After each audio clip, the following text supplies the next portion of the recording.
is Lord and believe in your heart that He was raised back from the dead, then you are saved.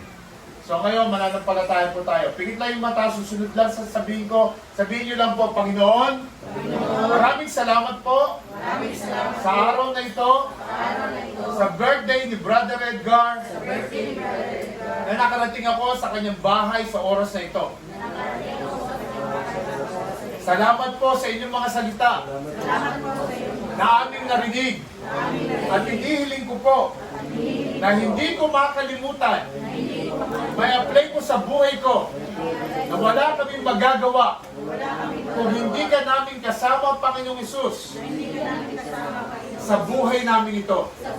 Kaya po sa hapong ito, hihiling po ako ng kapatawaran sa lahat ng aking kasalanan. Simula po nung ako'y bata hanggang sa mga oras na to. Sa isip, sa salita at sa gawa. At hinihiling ko po na patawarin niyo po ako at isulat niyo po ang aking pangalan sa aklat ng buhay. Sa muli niyong pagbabalik, huwag niyo po akong kalilimutan. Panginoon, maraming salamat po sa kapatawaran. At sa oras na ito, Panginoong Hesus, tinatanggap kita bilang aking Diyos at sarili kong tagapagligtas. At tulungan niyo po ako na mabuhay ng naaayon sa inyong salita at sa inyong kagustuhan lamang. Maraming salamat po.